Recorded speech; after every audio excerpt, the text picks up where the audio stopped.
Bismillahirrahmanirrahim. Assalamualaikum warahmatullahi wabarakatuh. Innal hamdalillah nahmaduhu wa nasta'inuhu wa nastahdi wa natubu ilaih. Wa na'udzu billahi min sururi anfusina wa sayyiati a'malina. Man yahdihillahu fala mudilla lahu wa man yudlil fala hadiya lahu. Asyhadu an la ilaha illallah wahdahu la syarika lahu wa asyhadu anna Muhammadan abduhu wa rasuluh alladzi la nabiyya ba'da amma ba'du. Anna Allah ta'ala yaqulu fil Qur'anil Karim a'udzu billahi minasyaitonir rajim. Ya ayyuhalladzina amanu taqullaha haqqa tuqatih wa la tamutunna illa wa antum muslimun. Wa qala aidan uballighukum risalati rabbi wa ana lakum nasihun amin. Wa qala Rasulullah sallallahu alaihi wasallam ad-dinun nasiha. Qulna liman ya Rasulullah? Qala lillahi wa li kitabihi wa li rasulihi wa li a'immatil muslimin wa ammatihim. Rawahu Muslim an Tamim ad-Dari. Alhamdulillah, segala puji bagi Allah yang telah memberikan nikmat kepada kita sehingga pada malam hari ini kita dapat bersua dan bermuajah kembali. Mudah-mudahan senantiasa diberikan keberkahan buat kita, ditambahkannya nikmat iman, nikmat Islam, nikmat sehat, dan juga nikmat ihsan, sehingga dalam beribadah kita menjadi ibadah yang khusyuk dan tumakninah. Salawat dan salam kepada Nabi kita Nabi Allah Muhammad sallallahu alaihi wasallam yang diutus oleh Allah Subhanahu wa taala untuk menyampaikan risalah, sehingga dengan risalah itu kita dapat menjalani kehidupan ini dengan cara baik, bisa selamat dunia dan akhirat. Dan salah satu risalah yang ada pada diri Rasul adalah hadisnya, yang sehingga pada malam hari ini insya Allah kita akan membahas, melanjutkan kembali apa yang telah kita bahas pada bulan lalu. Kitab Bulughul Maram karangan Ibnu Hajar Al-Asqalani. Kita langsung mengambil pada bab terakhir, yaitu Kitabul Jami, Babul Adab. Dan kemarin kita sudah membahas terkait dengan apa itu adab. Dan kemudian Al-Imam Ibnu Hajar meletakkan hadis di bab adab itu yang terkait dengan hak muslim dengan muslim yang lainnya ada 6. Yang kemarin kita sudah membahas ada 2, yaitu yang pertama, idza laqitahu fasallim alaihi. Apabila bersua, berjumpa, fasallim alaihi, hendaklah mengucapkan salam. Atau di dalam hadis yang lain, ketika berhubungan dengan bagaimana cara agar supaya kita bisa masuk surga dengan selamat, maka Rasul menyarankan afsus salam, wasilul arham, wa at'imut ta'am, wa sallu bil lail, wa nasu niyam tadkhulul jannah bisalam. Sebarkan salam. Salam dengan ucapan yang disebut salam oleh yang lain tidak sama. Kalau di agama lain mengucapkan salam itu berkenaan dengan waktu. Selamat pagi, selamat siang, selamat malam. Kalau di dalam Islam tidak berkenaan dengan waktu, tapi berkenaan dengan keselamatan, dengan barokah. Maka ucapannya adalah assalamu alaikum. Ada yang sedikit, ada yang sedang, ada yang banyak.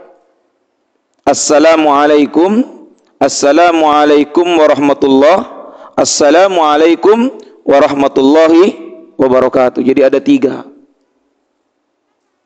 Bahkan di dalam agama kita diajarkan bagaimana kalau seandainya orang-orang di luar Islam itu memberikan salam kepada kita. Kemarin juga saya sudah sebutkan dengan hadis riwayat Imam Tirmidzi.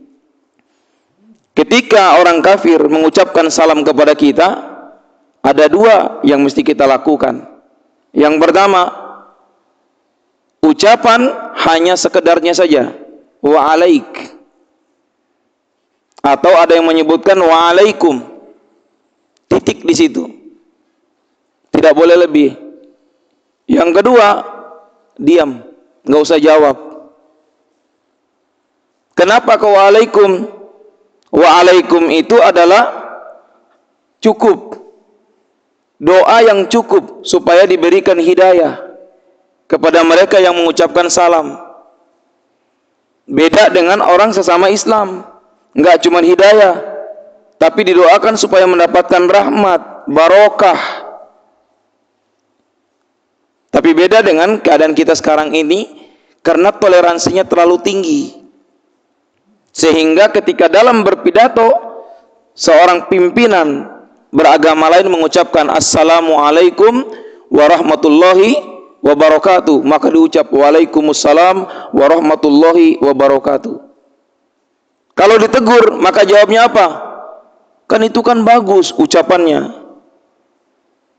Kalau dilihatnya bagus, betul, tidak salah. Tapi mereka tidak bagus dengan Tuhan. Mereka tidak berbakti kepada Allah. Bagaimana kita bisa mengucapkan warahmatullahi wabarakatuh? Tuhannya adalah Allah. Tuhan mereka bukan Allah. Bisa Yahweh, bisa Yesus, bisa Sirda. Tidak sama dengan Islam. Makanya di dalam Islam ada ajarannya tentang salam itu. Kemudian yang kedua, kemarin kita sudah membahas tentang terkait undangan. Ya, wa idza da'aka fa'ajibhu. Kalau engkau diundang, maka hadirlah. Jadi kalau diundang hadir, kalau enggak diundang jangan marah.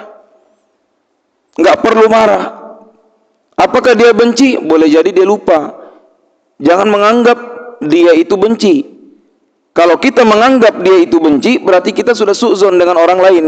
Sedangkan Allah melarang kita untuk su'zon. Dosa kan? Kita dianjurkan oleh Allah untuk berhusnuzon. Inilah yang diajarkan oleh agama kepada kita. Dan nanti kalau untuk terkait dengan masalah kesehatan juga ada. Kenapa kita mesti jauh dari yang namanya su'zon? Itu ada hubungannya dengan kesehatan.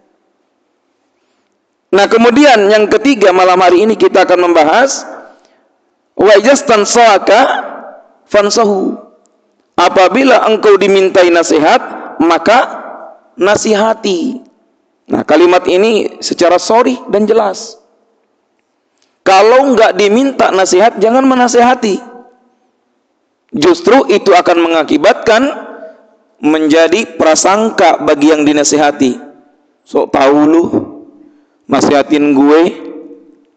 Ini akibatnya. Makanya di dalam Islam itu, kalau diminta untuk menasihati, baru boleh kita menasihati orang lain. Bagaimana kalau itu adalah saudara kita? Sekalipun saudara kita. Sekalipun saudara kita. Jangan sampai. Karena perpecahan terjadi akibat daripada berlebihan.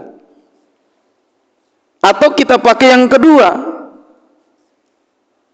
Nabi menggunakan kalimat, kalau dia lagi marah, jangan dulu engkau berbicara. Cobalah engkau tahan dulu. Sampai dia mereda, baru kita boleh nasihati dia. Jadi ada cara yang diajarkan oleh Nabi SAW ketika kita mau menasihati orang lain. Kenapa di dalam Islam itu mengajarkan supaya menasihati? Yang pertama, Nabi sudah menyebutkan dalam hadisnya riwayat Imam Muslim dari Tamim Ad-Dari, bahwa agama ini adalah agama nasihat. Al-Islamu ad-dinun nasihah. Agama Islam itu adalah agama nasihat. Kenapa? Karena di dalam Islam itu selalu memberikan arahan kepada orang agar supaya berada dalam jalan keselamatan. Kalau ada orang Islam dinasihatin suruh maling, selamat nggak? Suruh zina, selamat nggak? Suruh berbohong, selamat nggak? Tidak akan. Tidak akan selamat. Justru itu akan merusak jati dirinya, baik dunia maupun akhirat. Tetapi Islam mengajarkan apa? Supaya beriman, supaya sholat, supaya mengaji, karena dengan begitu dia akan tenang dalam kehidupannya. Makanya oleh Allah dilingkup dalam satu ayat, ala bidzikrillahi tatmainnul qulub. Ingat, dengan mengingat Allah hatimu menjadi tenang. Jadi menasihati orang itu adalah menyuruhnya untuk dekat kepada Allah. Jangan menasihatinya dengan suruh yang lain. Udah, kembalilah kepada Allah.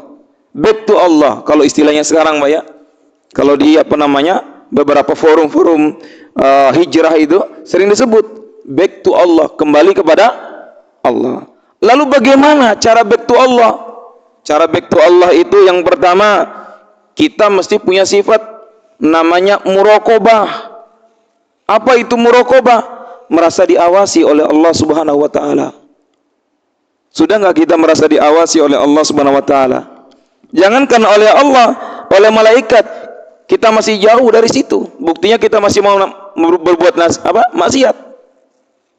Semua orang yang ada di sini pasti bilang, ada malaikat di sisi kanan saya dan sisi kiri saya. Pertanyaannya, kenapa masih melakukan dosa? Lebih-lebih lagi kita percaya bahwa Allah itu Maha mengetahui, Maha melihat, Maha mendengar. Iya kan? Tapi mengapa kita masih melakukan dosa? Lalu ada dari saudara kita menjawab, itu karena setan. Kalau tahu karena setan, kenapa antum tidak jauh dari setan? Sedangkan Al-Quran sudah menyebutkan, wala tattabi'u khutuwati syaitan innahu lakum aduwwum mubin. Sesungguhnya setan itu musuh yang nyata bagimu. Musuh yang nyata bagimu. Jauhi. Kenapa kita enggak menjauhinya? Bagaimana cara menjauhi setan? Jauhkan perbuatan maksiat. Karena dengan cara berbuat maksiat itulah setan merusak kita. Kan begitu. Disuruhnya kita untuk berbohong, disuruhnya kita untuk menjadi pecundang, pengecut, untuk menjadi pezina, pemabok. Kan caranya begitu. Yuwaswisu fi sudurin nas minal jinnati wan nas. Setan itu punya tentara, tentaranya dari jin dan manusia. Udah nggak usah ngaji dah, nggak perlu ngaji, mendingan gue dagang. Padahal kan kagak dilarang, Pak ya. Dagang sama ngaji kan kagak dilarang ya, dua-duanya. Kapan kita dagang, kapan kita ngaji. Kalau dagang terus yang membuat hati kita menjadi terisi dengan dengan keimanan apa? Ngaji kan? Selama ini kita hanya bisa mengisi perut. Bagaimana perut ini kenyang, tapi bagaimana dengan hati kita? Pernah dipikirkan nggak? Walaupun perut ini diisi dengan makanan enak, Pak, tapi kalau hatimu tidak tenang, niscaya hidupmu tidak akan pernah bahagia. Karena bukan ketenangan itu dari perutmu, ketenangan itu ada di dalam hatimu. Makanya diajarkan tentang saum. Diajarkan tentang saum. Kenapa? Hikmah saum itu apa? Salah satunya membuat kita menyadari bahwa bukan sebab karena kita nggak makan mati. Buktinya kuat, Pak ya. Dari pagi sampai dengan sore kita mampu menahan lapar dan haus. Kita mampu menahan diri daripada maksiat. Nggak mau bohong kan? Ramadan kemarin kan nggak ada yang mau bohong, Pak ya. Kenapa? Karena bohong itu menyebabkan batalnya saum. Padahal ada nggak dasar hukumnya? Kalau berbohong di bulan puasa saum batal? Ada nggak? Oh ada Pak Ustaz. Man lam yada' qaula zur fala siyama lahu. Siapa yang tidak meninggalkan perkataan kotor maka tidak ada saum baginya. Tidak ada saum bukan berarti batal, tapi nilai saum berkurang darinya. Berkurang darinya. Sama dengan sholat ini kan gitu juga sama kan? Kalau mau sempurna sholat ini khusyuk, tumakninah. Tapi bisa nggak cuma khusyuk dan tumakninah? Kan wudunya juga harus benar. Karena syarat sahnya sholat adalah wudu. Kalau wudu tidak sah, bagaimana dengan sholatnya? Nah, makanya indah ketika kita membaca sebuah nasihat. Ya ada cerita ketika Hasan dan Husain menasihati orang tua. Wahai kek, tolong dong lihatin bagaimana nih cara berwudu kami. Manakah yang benar? Si kakeknya bingung. Ternyata Hasan dan Husain wudunya benar. Si kakek yang salah. Kakeknya bilang apa? Aduh, mohon maaf nak, saya yang salah berwudunya. Walaupun nanti cerita ini ada yang menyebutkannya fiktif, ya karena tidak berdasar. Ada yang menyebutkan benar adanya, subut, namun kesubutannya masih mu'allaq, istilah dalam hadis. Nah, ini waktu iman yang dirahmati oleh Allah Subhanahu wa taala. Yang kedua, selain daripada hadis riwayat Imam Muslim dari Tamim Ad-Dari, juga ada hadis dari Anas. Riwayat Imam Bukhari dan Muslim. Sebagai orang yang beriman, maka nasihat menasihati itu harus ada. La yu'minu ahadukum hatta yuhibba li akhihi ma yuhibbu li nafsihi. Tidak disebut beriman salah seorang di antara kalian sehingga dia mencintai saudaranya seperti mencintai dirinya sendiri. Ciri orang yang mencintai dirinya apa, Pak? Tidak mau menjerumuskan dirinya ke dalam kebinasaan. Siapa yang mau menjerumuskan diri ke kebinasaan? Ada, Pak? Enggak ada, Pak. Enggak ada. Maka seperti itulah mestinya ada pada saudara kita. Seperti itulah seharusnya ada pada saudara kita. Jangan menjerumuskan. Kalau menjerumuskan, bukan cuma dia yang jatuh, kita juga jatuh, Pak. Kita memberikan contoh, Pak, ya. Contoh yang nyata, konkret. Bapak-bapak di sini, atau ibu-ibu yang hadir punya saudara. Saudara apa saudara? Mau itu sepupu ke, mau itu kandung, Pak, ya. Terus kemudian dia mabuk. Ya, Pak, ya. Bapak lewat. Ada yang kenal. Lu itu kan saudara lu. Betul, Pak? Gimana rasanya? Itu kan saudara lu, tapi sepupu gue. Walaupun sepupu lu. Mohon maaf, Pak, ya, saya pakai gaya bahasa orang sini, Pak. Ya, Pak, ya, lo gue. Biar agak lebih akrab rasanya. Walaupun saya biasanya nggak ngomong seperti itu, Pak. Saya ngomongnya kamu, saya. Kerasa, Pak. Lebih dekat lagi, Pak, ketika anak bapak melakukan maksiat. Yang dipanggil siapa? Bapak kan? Ketika di yaumil akhir nanti pun juga sama. Antara kita ini bisa menjadi saksi. Bapak bisa menjadi saksi buat saya pun bisa menjadi saksi buat bapak. Kenapa? Karena kita sama-sama melaksanakan sholat dan pengajian di sini. Betul tidak? Ketika ada di antara bapak yang masuk neraka, saya melihat, loh, bukankah itu jamaah saya? Kenapa dia di neraka? Bahkan di dalam hadis itu diberikan apa? Contoh untuk mengajaknya. Nah, di dunia ini contoh untuk mengajaknya itu adalah menasihatinya ke jalan yang benar. Jangan menjerumuskannya. Kalau di dalam surat Al-Hujurat ayat 10, innamal mu'minuna ikhwah fa aslihu baina akhwaikum. Orang beriman itu bersaudara, bahkan lebih kental saudaranya ketimbang nasab. Nabi SAW dengan para sahabatnya berbeda kan? Berbeda Pak dengan yang dekat sama dia, dengan Ali bin Abi Thalib, Ja'far bin Abdul Muthalib. Beda Pak.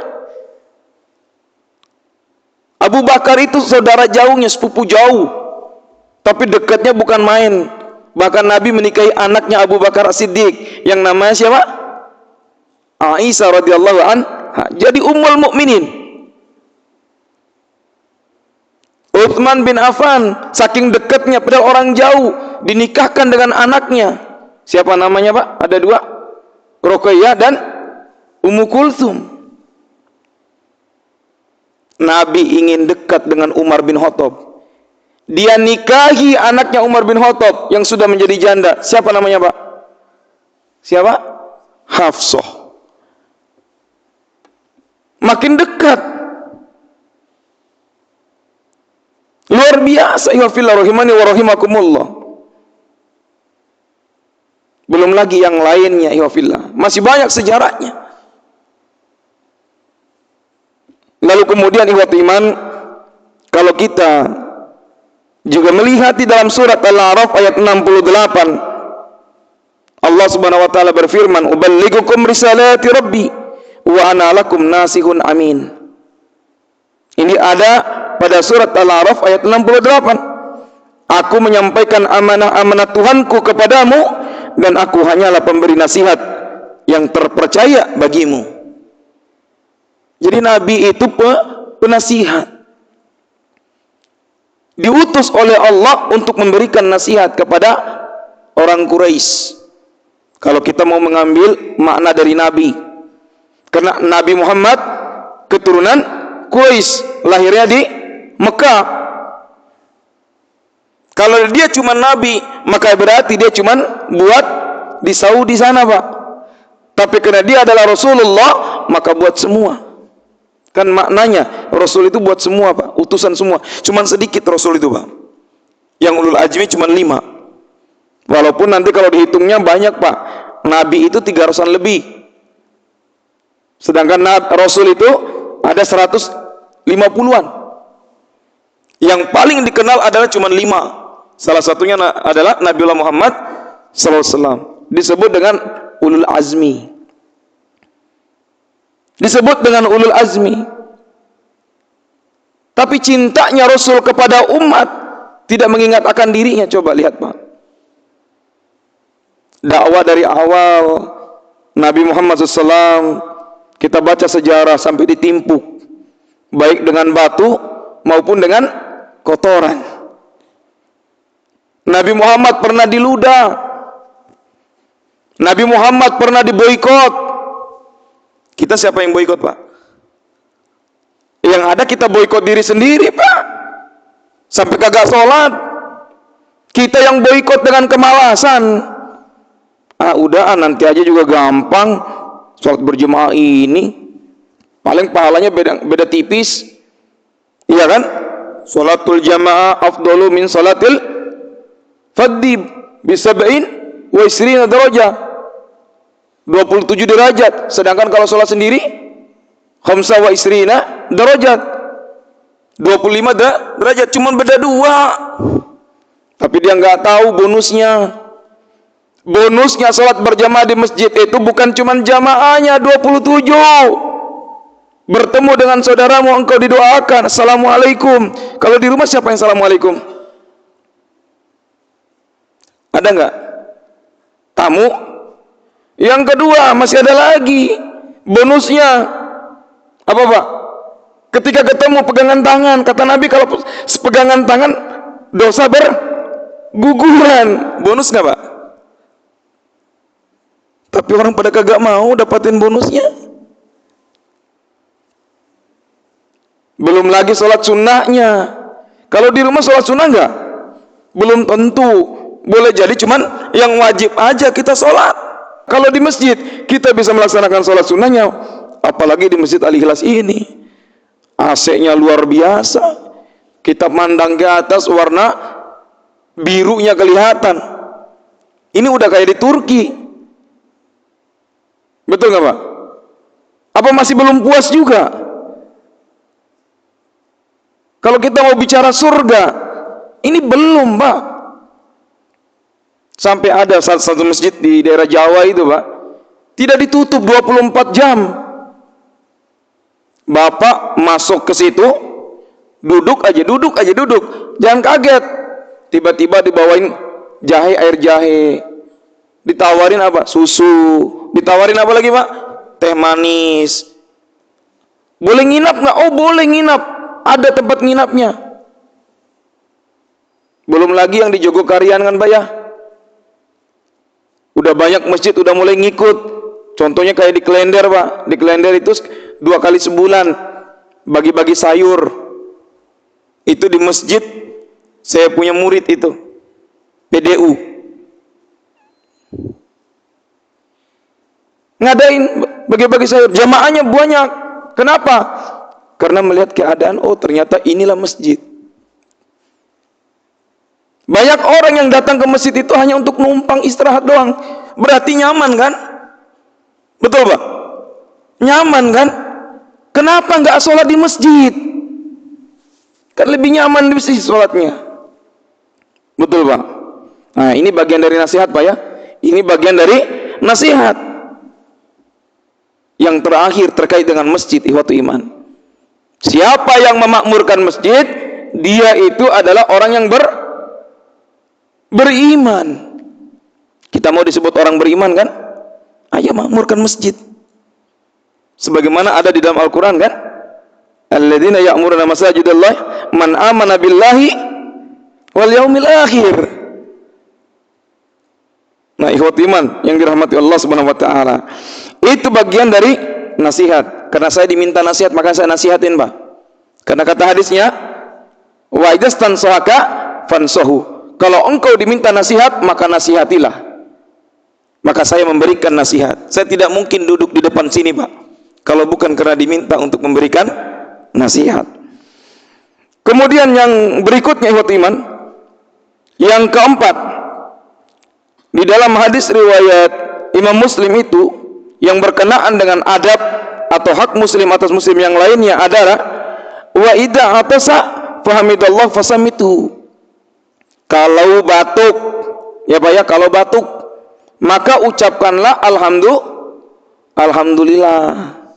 Ya, bersin, Pak ya. Batuk, bersin. Ada yang bilang yang namanya bersin sama batuk beda. Kalau batuk itu gitu, Pak ya.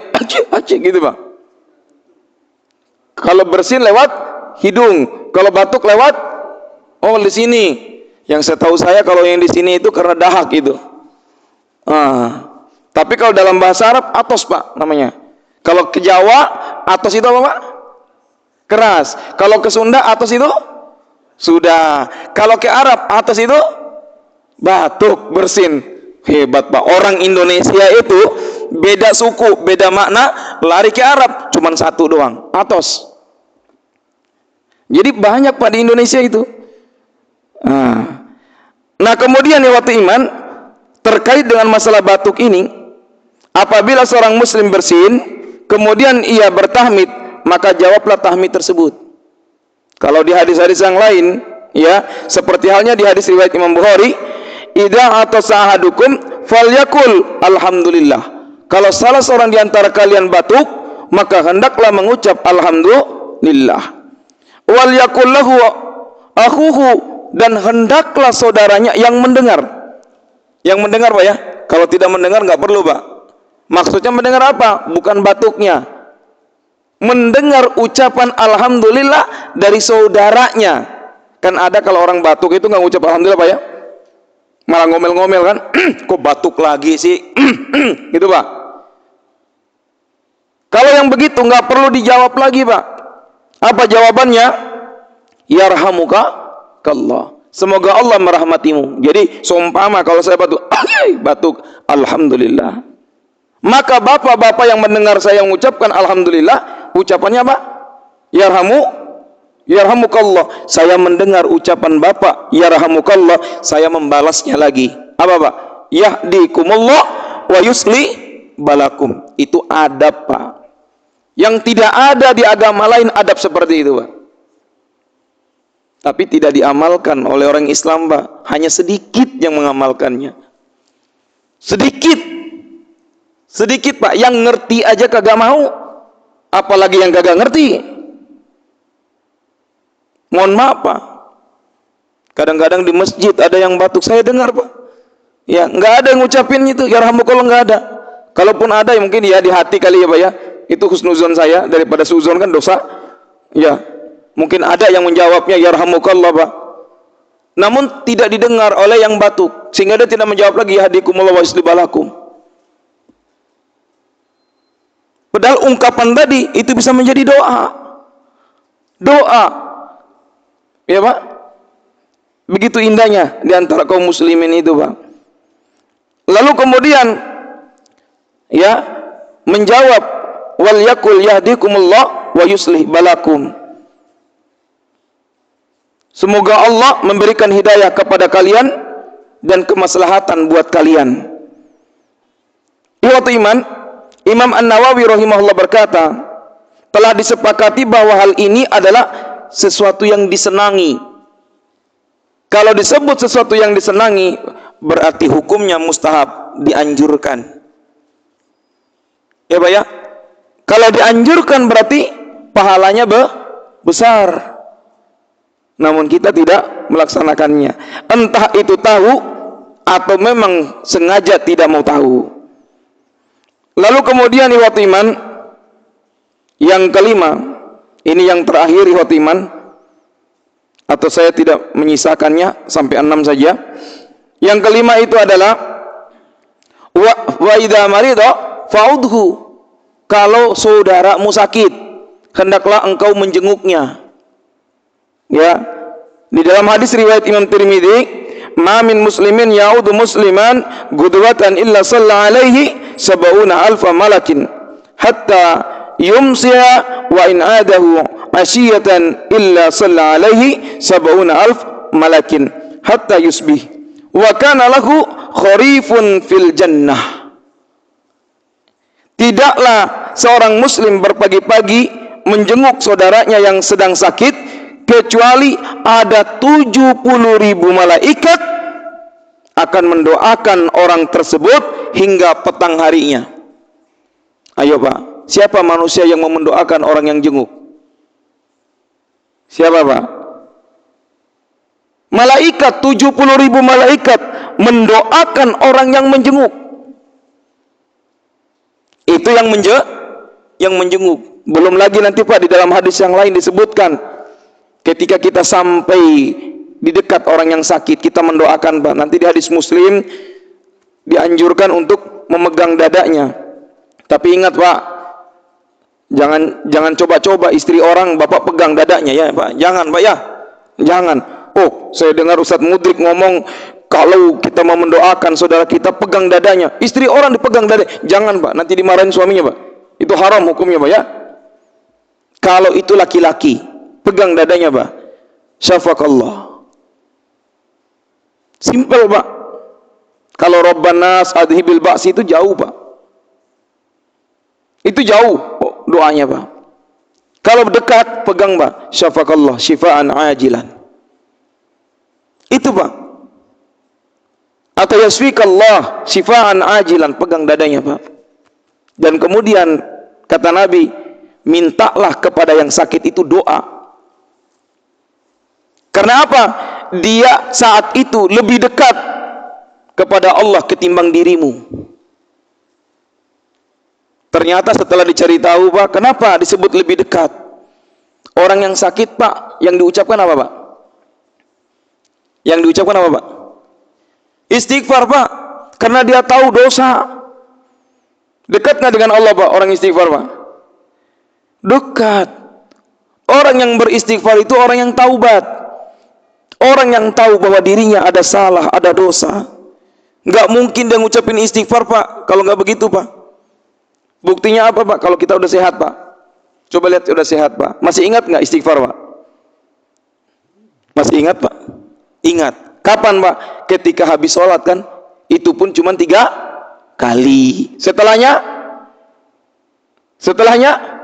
ada istighfar? Nabi 70 sampai dengan 100 kali. Kita berapa? 3 kali. Nabi maksum, terbebas dari dosa, tapi istighfarnya 70 hingga 100 kali. Kita berdosa, istighfarnya cuma 3 kali. Masih kurang nggak, Pak? Masih kurang, Pak? Masih jauh, Pak ya? Tapi Allah Maha Pemaaf, Pak. Allah Maha Pengampun. Saban hari coba lihat, Pak, kita mendapatkan nikmat Allah, belum diminta Allah kasih. Bapak bangun dari tidur kan pakai nikmat Allah, Pak. Kalau bukan dari nikmat Allah, Bapak nggak mungkin bangun. Nggak mungkin bangun. Nah, kemudian ikhwat iman, selanjutnya hadis tadi menyebutkan, dan tidaklah pula seorang muslim menjenguk saudaranya pada petang hari, melainkan 70.000 malaikat akan mendoakannya hingga subuh hari, dan baginya disiapkan seekor domba di dalam sorga. Hadis ini riwayat Imam Tirmidzi, derajatnya hasan. Artinya masih bisa dijadikan hujah. Jadi kalau pagi hari sampai ke siang hari 70.000, siang hari kita berangkat jenguk sampai dengan sore hari, maka sampai pagi hari malaikat mendoakan kita. Ditambah lagi dengan 1 domba untuk kita. Pahalanya besar nggak, Pak? Besar, Pak. Makanya sahabat Nabi, Pak, dalam hadis riwayat Imam Muslim, idza sami al-marido yazuruh. Ketika mendengar ada yang sakit, langsung buru-buru mereka ingin ziarah. Kenapa? Karena didoakan malaikat 70.000. Kalau kita besok nggak apa-apa lah, besok aja. Belum ada waktu sekarang mah, besok aja. Paling juga udah sehat, udah sembuh. Betul, Pak? Karena kita nggak kepingin pahala. Ada lagi orang, wah nggak usah, nanti habis uang kalau ngejenguk. Beli kuenya. Nanti kalau kita beli buahnya, paling yang makan yang jaganya. Betul, Pak? Makanya jangan beli kue, jangan beli buah. Datang kasih duit aja, Pak. Siapa tahu buat bayar berobat. Apalagi sekarang kan lumayan berat, Pak ya. Kalau sakit, Pak, di rumah sakit. Kalau yang ada BPJS mungkin itu lebih ringan. Terakhir waktu iman. Terakhir. Yang terakhir adalah yang keenam, apabila saudaramu meninggal, wa idza mata fatbahu, kalau meninggal antar dia ke kuburannya. Jadi ada 6 adab yang diajarkan oleh Nabi dalam hadis riwayat Imam Muslim ini. Yang terakhir itu adalah apabila saudaramu wafat, antarkan ia ke kuburnya. Dan itu menjadi kewajiban kita yang hidup, Pak. Bukan cuma keluarganya, tapi kita yang hidup. Kata Nabi, ada 4 perkara yang mesti dilakukan oleh orang hidup kepada yang mati. Yang pertama, memandikannya. Yang kedua, mengkafankannya. Yang ketiga, apa, Pak? Mensolatkannya. Yang keempat, menguburkannya. 4 ini, Pak. Ini kewajiban orang hidup, Pak, bukan cuma keluarganya. Kewajiban keluarga itu 3. Kewajiban keluarga itu 3. Selain masalah ngurusin mayat, ngurusin utang piutang, kemudian ngurusin tentang masalah apa? Warisan. Itu keluarga, Pak. Itu keluarga. Jadi ini harus tahu. Harus tahu kewajiban kita untuk menguburkan saudara kita. Bahkan sampai Nabi menyebutkan dalam hadis riwayat Abu Daud dan Imam Muslim, siapa yang menyolatkan mayat tersebut, lalu kemudian dia mengantarnya sampai ke kuburan, lahu kirotain. Kirotan itu, Pak. Ada 2 kirot dia dapat, Pak. Kalau cuma sholat doang satu kirot. Kalau dia sholat lalu kemudian ngantar sampai kubur, 2 kirot. 1 kirot itu adalah sebesar gunung Jabal Uhud, emas, semuanya emas. Waduh, luar biasa, Pak. Ngantar sampai kuburan. Ustadz, bagaimana cuma ngantar doang? Biar rame-rame. Nah, itu lain lagi, Pak. Mohon maaf, Pak ya, itu lain lagi, Pak. Sekarang kan orangnya, ada bis nggak? Ada, gue ikut. Bagaimana dengan yang begitu, Pak? Sholatnya kagak, ngantarin ke kuburan buat rame-rame doang. Ada kan Pak ya? Itu lain Pak urusannya Pak. Lain, kenapa lain? Niatnya saja sudah beda. Karena sudah bunyi alarm Pak ya. Untuk adzan mungkin kita adzan dulu. Nanti kita lanjutkan sebentar. Baik, ikhwatu iman, kita lanjutkan sedikit terkait dengan kematian. Ikhwatu iman, kita tidak bisa bermain-main dengan hal tersebut. Yang pertama terkait dengan masalah menyolatkan mayat, kita juga harus mempelajari, karena beberapa kali saya menemukan ada banyak yang tidak mengerti tata cara sholat mayat, bahkan doanya pun tidak tahu. Beda Pak ya antara sholat mayat dengan sholat 5 waktu, dengan sholat sunnah yang lain, beda. Sholat mayat itu nggak ada ruku, nggak ada sujud Pak. Walaupun nanti ada yang menyebutkan 4 kali takbir, ada juga yang 5 kali takbir, tapi yang masyhur itu adalah 4 kali takbir. Di rakaat pertama kita bertakbir, lalu kemudian mengucapkan baca doa Al-Fatihah. Yang kedua, takbir kedua salawat. Takbir ketiga doa. Baru takbir keempat itu ada 2 cara. Mau berdoa atau langsung salam juga boleh. Tapi kebanyakan membaca doa. Allahumma la tahrimna ajrohu wa la taftinna ba'dahu waghfir lana walahu. Itu masalah sholat. Masalah memandikan mayat pun juga kita harus tahu Pak. Jangan sampai ada saudara kita yang wafat, mungkin dia adalah anak kita, mungkin dia adalah bapak kita, lalu kemudian tidak ada yang memandikannya. Ada banyak orang yang takut memandikan mayat. Dia bilang takut hidup lagi. Takut hidup lagi. Kalau dia ngomong ke saya Pak, bukankah Anda harus bersyukur kalau dia bangun lagi? Ya betul Pak. Tidak ada yang ingin mati terus kan?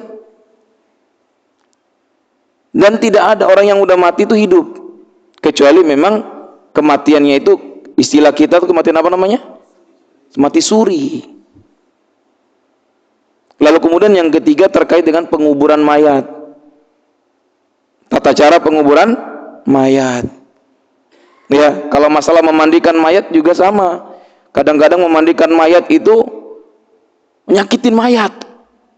Itu jangan Pak. Kita menggosok semampu kita. Mulainya dari yang kanan. Dan auratnya mesti ditutup, tidak boleh dibuka. Dan kita harus tahu siapa saja yang memandikannya. Boleh nggak dari pihak perempuan? Perempuan yang mana yang boleh memandikan mayat laki-laki itu? Kalau mayat itu perempuan, siapa laki-laki yang bisa memandikan mayat perempuan itu? Itu harus tahu Pak. Harus tahu itu Pak. Dan banyak tidak mau belajar tentang itu. Nah, ikhwatu iman yang dirahmati Allah Subhanahu wa taala, karena waktu memang sudah sempit, maka waktu yang sedikit setelah ini saya berikan supaya ada tanya jawab. Mungkin ada dari para jamaah yang ingin bertanya, saya persilahkan. Ada?